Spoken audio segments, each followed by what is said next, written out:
Dogworks Radio is sponsored by Alaska Dogworks. Check out their website at alaskadogworks.com. From First Paw Media, sponsored by First Paw Coffee Company, this is the Dog Driver Show. Visit our website at dogworksradio.com. Now here are your hosts, Robert Forto and Kurosh Parto. Hello and welcome everybody. This is Robert and I'm here with my co-host KP and we are the Dog Driver Show. Be sure to check us out over on social media by searching Dogworks Radio. And today we have a musher calling in from Oregon. His name is Thad McCrackin. What do you know about Thad, KP? Thad, I met him last year during one of the biggest races in Alaska, the ONAC. And the guy traveled all the way from Oregon with his truck and trailer to come to one of the most prestigious races in the world, if not the only. And a lot of passion, a lot of hard work behind his dog team and his kennel. And he has raced in open class stage and with new goals this year. Thad, welcome to the show. And tell us a little bit about yourself, who you are, and what are you about. Yeah, thanks for having me. It's always fun to talk dogs. So as you said, I live in Oregon and have for about 25 years.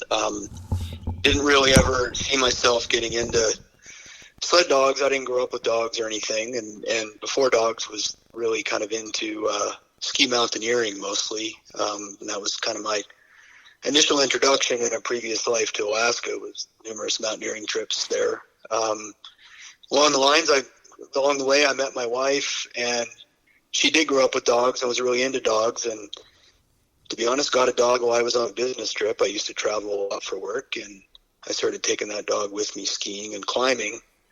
Kind of got into ski joring semi-accidentally as a result, and started racing with that one dog in some local races. Met some mushers who, I helped for several years with their teams, and the rest of the story is probably not that different from other mushers. Once you get involved in helping other teams, it kind of can go pretty quickly from there. But I put away the skis and the climbing equipment and have been doing dogs ever since. It's been 12 to 14 years, depending on when you start counting, I guess. And during this time, you increased the size of your kennels from what to what? Yeah, I started out kind of doing 6-dog races in the Northwest here. We used to have a pretty strong circuit that we called 6-dog mid-distance, which was really, a 2-day sort of stage race format, 6 dogs at about 25 miles a day. So I did that for several years, and then kind of got into 8-dog racing and dabbled a little bit with races like the Bear Grease 8-dog out in the Midwest for a year or two. So those are more like 40-mile runs with 8 dogs. And then just kind of found that, kind of looking at family, life, work, balance and everything, that it just kind of settled on like 25 to 30 mile a day sort of stage format races, rather than distance type stuff. Really just allowed me to have a lot of fun and spend a lot of quality time, amount of time on the trail with my dogs, but also have time to give my career and my family the focus that they deserve, and kind of have a good balance, so I can keep doing this for a long time rather than kind of burning out as some people tend to do. Thad, you have a little bit of different background than a lot of people that I interviewed and we interviewed. You have a little bit of mid-distance and potentially even long-distance background and dogs that you have in your yard. How did you transition from that basically side of the sport to more of sprint racing? Yeah, that's a good question, and I wish I could say that all the decisions I've made over the time I've been in dogs, and the kind of dogs I have were all, like part of a grand plan, but really my plan kind of changed as I moved along. So when I started out in mushing, I was mentored a lot by a good friend of mine, Dave Turner, who lives up in Alaska now. He used to be basically my neighbor in Oregon, and he had a good relationship with Doug Swingley at the time, and so I got to be good friends with Doug and started out with Swingley dogs, and that's kind of what I did a lot of my initial racing with, and was real happy with those dogs. But as I sort of settled on shorter, faster races, felt like maybe I could do better for faster, shorter stuff, and had an opportunity to add a couple of dogs that my friend Ellen Donahue and Jeff King had bred, kind of that experiment they did where they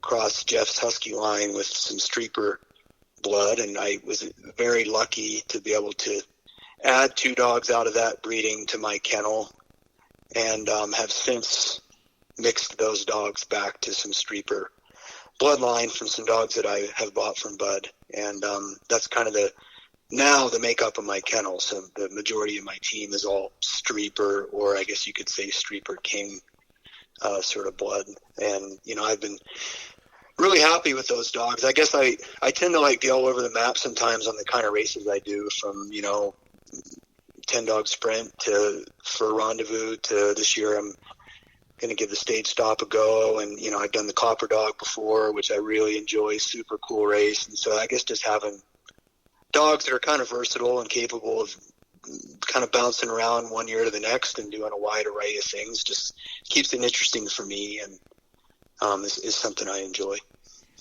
And currently, with the weather and the conditions that we have in the Northwest, obviously it's warmer, more rain. How do you organize your training for such long distance races? Yeah, that's a tough thing. I mean, we usually can't start training here till around October 1st, just because that's usually about as early as we have both the temperatures and the damp. I live on the east side of the Cascade Mountain Range, so it can be pretty dry and extremely dusty here until we get some rain. And I've always found that running the dogs in real dusty conditions or obviously warm conditions is kind of counterproductive. So usually around October 1st, we get a combination of rain and temperatures that are sort of, below 50 degrees so that we can start to train. And it's always a challenge to get up to the kind of mileage that, we need to do. But more than mileage, it's showing the dogs the speed that we need to show them for races like the Rondi was a real challenge for me last year. We're often on, I think last year we had a bad snow year, and I was on a sled once at home in Oregon. So all my training at home last year was on dirt, and it's just hard to, I've tried in the past to show the dogs the kind of pace you'd like them to be running on snow and dirt, and it never seems to work out very well to be doing that very much on dirt roads. So we tend to go slower in training, and then I travel as much as possible to get on snow or good trails. So last year I was really fortunate to be able to make 3 different trips to West Yellowstone, Montana to train on snow prior to leaving for Alaska. And then along the way, enjoyed just the magnificent hospitality at Streepers to be able to train on their trails and do a really cool race on excellent trails in Whitehorse on the way to Alaska, and then train up at the track in Fairbanks prior to Rondi. So we'd been on snow plenty by the time we got to Rondi, but I had to kind of travel to get there. You mentioned, I probably spend, I think, everybody always asks me what my budget's like, and I think I spend about as much on diesel fuel every year as I do on dog food. Just because I travel so much to be able to train. Definitely. You mentioned Rendezvous. Actually, I believe in the beginning of the interview, I mentioned I met you the first time at ONAC. It was Rendezvous. I made a mistake. Tell me about the Rondi experience you had and how it felt to be a rookie among some of these big names for the first time for this super prestigious race. Yeah, Rondi's been kind of a goal of mine for at least 5 years that I've kind of intentionally tried to make steps to be ready to, have enough dogs that are capable of doing that race and enough experience to come do it. And so it was a pretty big deal to make my first trip to Alaska with all my sled dogs this last year. And just to, just being there that, the night of the bid draw and seeing my name on a list of names that are all just famous, frankly, just famous mushers. It's pretty, I guess it's somewhat simultaneously, I found it humbling and intimidating, of course, but just super fun. And then it just got better from there the whole weekend. You know, my race didn't go necessarily as I had planned, and I made plenty of mistakes and learned a lot of things from them, but I wouldn't change a thing about it. It was to race all 3 days of that race and to have all the it's just hard to describe the it's such a unique race. And I got to say that I don't think I've had in the years I've been mushing an off season like this past one, where I don't know that a single day has gone by that I haven't thought about Rondi at least once. And I can't say that about any other off season. You know, usually I get busy on plenty of things and I'm not thinking about racing, but that race has definitely stuck with me. You know, it's interesting. The first year I did it as a rookie, after the race, I told myself there is no way I'm going to be doing this race again. It's a tough race on the driver mentally, of course, and on the dogs also. Is going through the city, and but it takes 362 days to forget about your pain and you enter again. Yeah, it does. But man, it's just wow. It's just, you know, it wasn't like I experienced anything that I wasn't warned about or somebody hadn't told me about. You know, you hear all the stories about, you know, it's every mile of that 25 is like you got to be on your toes and things happen, and you know, it's not like other races where you're kind of out on your own for quite a bit. And man alive, everybody that said that sure was right. I mean, I can't remember exactly where it was on the trail, but the very last day I, you know, went out pretty close to the back of the pack and passed the teams in front of me 10 miles in or so, and was kind of in that section. I forget what it's called, but it's like the only 1 or 2 miles on the course where you think you're probably by yourself and you're in the woods and you think, okay, I can relax a little bit here on this section for a little bit. And we kind of crested this little sharp little hill, and my leaders I couldn't see because they were over the hill, and I just saw this figure diving out of the woods, a person.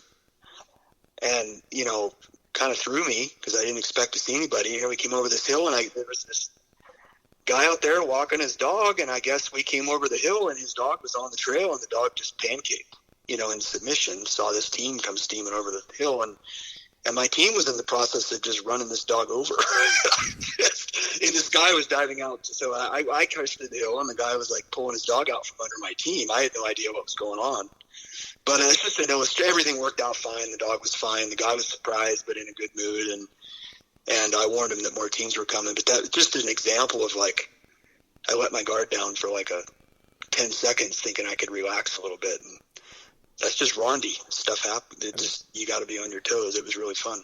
Thad, we have thousands and thousands, actually tens of thousands of downloads for our interviews on a weekly basis. And a lot of those folks are not dog drivers. And they're from all over the place, from India to China to places that you would not believe, actually.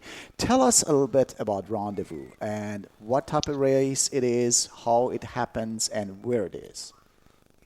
Yeah, it's just, you know, my understanding is the entire 25 miles a day there is all within the city limits of Anchorage. So streets are shut down, snow's trucked in, an amazing trail. I mean, the trail on the street at Anchorage is better than any trail I train on at home, to be honest.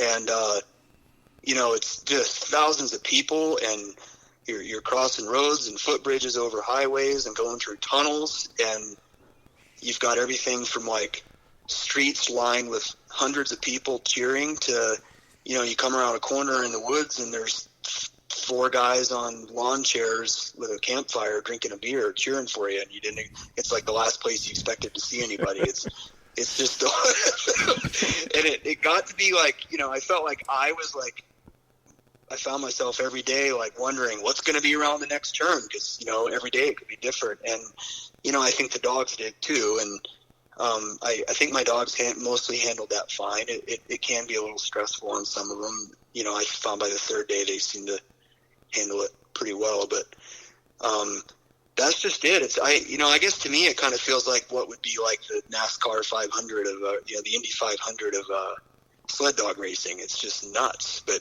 in a really good way. And the club there just does a fantastic job of putting on the race and staffing it properly. You know, there's absolutely nowhere on that trail you could go wrong.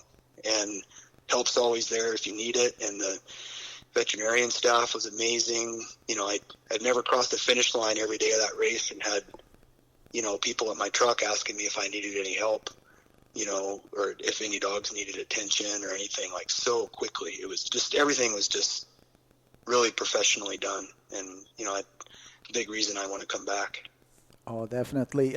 Robert, Thad mentioned that that the race is intimidating, and for a rookie coming from Oregon, I've been training on those same identical trails for limited class for over 20 years, and it was intimidating running Rendezvous the first or second day on the avenue. Definitely it's a show. Actually, it's a big, gigantic show, and thousands of people, and many challenges.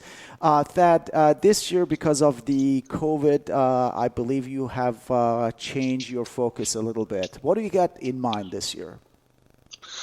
Yeah, I mean, my plan is to still come back to Alaska and race the Rondi, but with so much uncertainty around whether I'll be able to even get, across the border and through Canada by then, I like a lot of mushers in the lower 48, don't want to bank my entire training season on something that I might not be able to get to. So, the stage stop race is the big race. I've done the 8-dog at stage stop back when they offered that a couple of times, but the big race has always been a goal of mine, and I've definitely decided I've entered that race as a rookie this year, and I'll be focusing on that race where I maybe would have waited another year or two to do it. But I guess my view is that there's no time like the present, and that race is definitely on, and there shouldn't be any hurdles to being able to get myself and my team to the starting line. And once the team finishes stage stop in its current format, I mean, I could basically take them to any race that comes after that, I can get my team to, and they'll be ready to run it, be that Rondi or Copper Dog in the Midwest, or, anything. They'll be, once they finish stage stop, they should be ready for just about anything. So I feel like it gives me a big goal to focus on, which I always really like. It keeps me motivated, and also sets me up to be able to take advantage of whatever races are being offered after that. Thad, being in the Northwest, I mentioned that earlier in the discussion, obviously your weather is a major challenge. How do you do to bump the dogs in distance for training from October right now to do 30 miles or 35 or 40 miles by January? Yeah, so I guess what I found that kind of works for me is we can't go as fast on dirt, it's pretty common for me to be doing 20 to 25 mile runs on dirt, which can get hard. So I tend to do those at a slower pace, and I've always found that when I hit to about 15 to 18 miles on dirt, I tend to focus more on time on the trail than I do on absolute number of miles. Obviously the best thing is to get on snow at that point, and if we have snow, that's what I do. But if we don't, I'll start paying more attention to how long I've been out, knowing that, for a 30-mile run on snow, if I expect that to last, let's say, 2 hours, I'll make sure, no matter, even if I'm only going 20 or 25 miles on dirt, I'm going to make sure we're out for 2 hours. That's kind of something that was taught to me by some distance mushers, and I found it to kind of work as far as, helping the dogs sort of understand that when we go out, how long we're going to be on the trail. It's not perfect, because you can't necessarily show them the pace you'd like to show them that you can on snow, but we all have our different challenges that we have to deal with, and differences in our training conditions versus what we'll be racing in. So that's kind of something I've found that works for me. And do you care at that speed? Obviously, you're going slower with the ATV. Do you care if they're going on a lope or on a trot, or you don't care as long as they're pulling? Yeah, I mean, I would love for them all to be trotting, and most of the dogs I have now do, no matter what the speed. But I've found that there's really not much I can do about it if the dog chooses to trot or even pace, at a slower speed. That's kind of what they're going to do. So as long as they're pulling, and I've kind of set my runs up so that my last mile or two, I'll park. I've got some known sections of trail where I can let them run faster, especially in my last mile, and where it's flat and not too much gravel. And we always try to end runs with our fastest mile. I try to keep pretty religious track of my splits every mile of every run, and we try to make our last mile our fastest every training run that we do if we can. I would prefer the all out, but to be honest, I haven't had much success with that. It seems like most of my dogs want to and will, no matter the speed, but the ones that don't, there's not much I can do about it.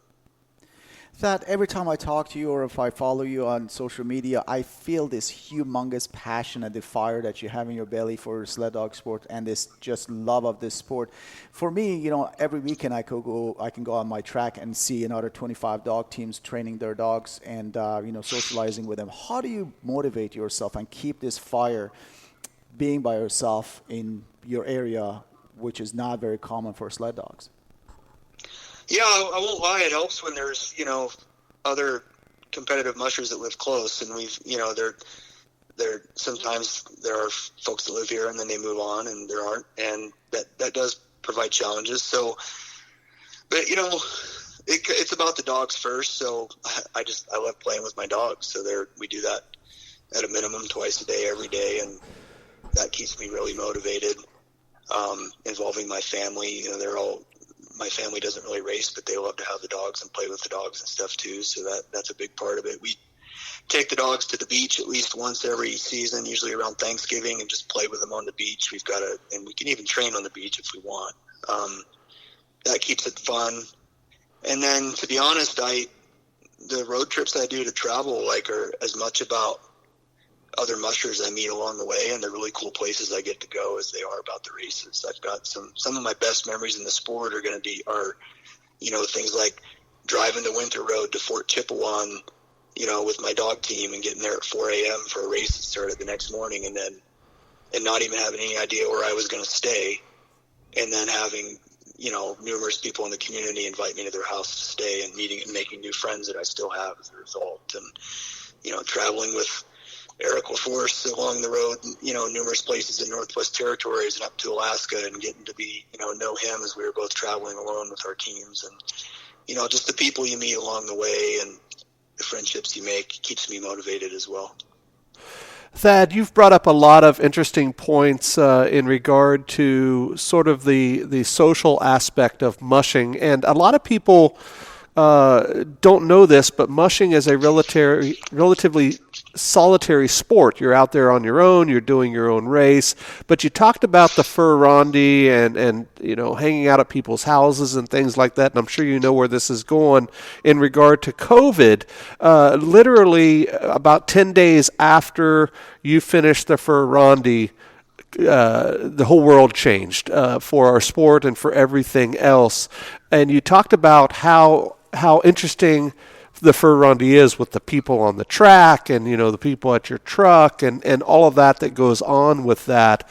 What do you think's happening with our sport now, and where do you see it in a year or two? Because you may not be able just to wander into a community anymore and crash on somebody's couch like you used to even 6 or 7 months ago. Yeah, fair enough. I wish I had a crystal ball and I knew where that was going to go. I think I, like most people, hope for the COVID to kind of settle down, either be it a vaccine or however we get to the point where it's not the issue that it is now, and we can go back to things being the way they were. I'm certainly hopeful for that. If not, I'm sure things will evolve in a way that allows us to stay connected. One of my favorite, you mentioned for 10 days after Fur Rondy and COVID came about, and I remember that very clearly because I had arranged for a very good friend of ours and someone who's raced our dogs many times to take my dogs after the Rondy back up to Alaska to train them for ONAC while I flew home to work, so I could pay for all this madness. And I had flown back up several days before ONAC to reunite with my team and to finish preparations for ONAC so that we could race that. And I literally got off the airplane, got to Fairbanks, got to the cabin where my team was, and the very next morning ONAC was canceled and there was news that the border was going to close. And so, of course, we were all furiously packing and headed for the border so we could get into Canada and on our way home before we got stuck. And So that was a long trip because we really couldn't stop anywhere, on the way home. But there was this kind of train of mushing trucks, and there's a place at Toad River, I think it's Toad River it's called, where we had all stopped. And to be honest, I was in a really bad mood that whole trip because I had planned to take my family up for ONAC, and then we were going to spend the kids' spring break driving back through British Columbia and enjoying that as a vacation. And I was really looking forward to having my family with me, and I didn't bring them because it was going to be just a haul to get back. And so I was by myself and kind of disgruntled. Along the way on this trip, it was my birthday. So I was pretty upset on my birthday and just mad at the world and, how things were going. And I walked into Toad River, and there was a bunch of other mushers that I had gotten to know, but frankly didn't know very well. And they just started singing happy birthday to me. And I think they could tell I wasn't in the best moods, and it was my birthday. And that's a memory that sticks with me about that whole trip. Racing Rondi and all the stuff about Rondi sticks with me too.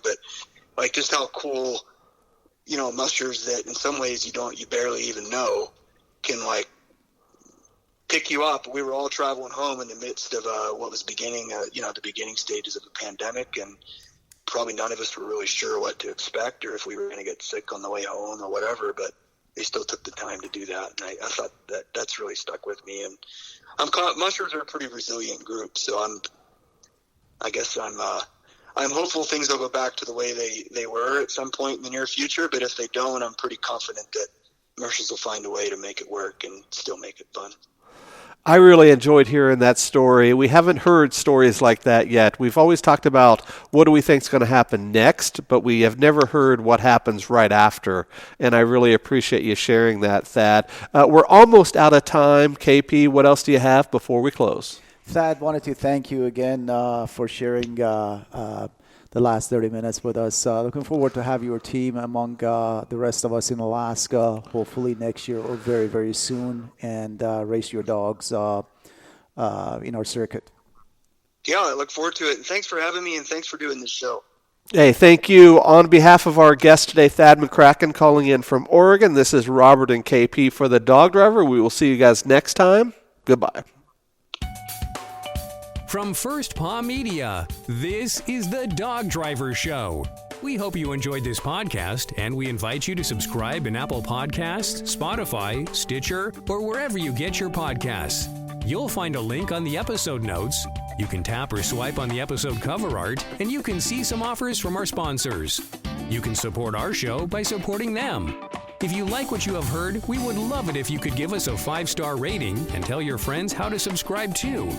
Your hosts are Robert Forto and Kurosh Parto. Our producer is Robert Forto and created for First Paw Media.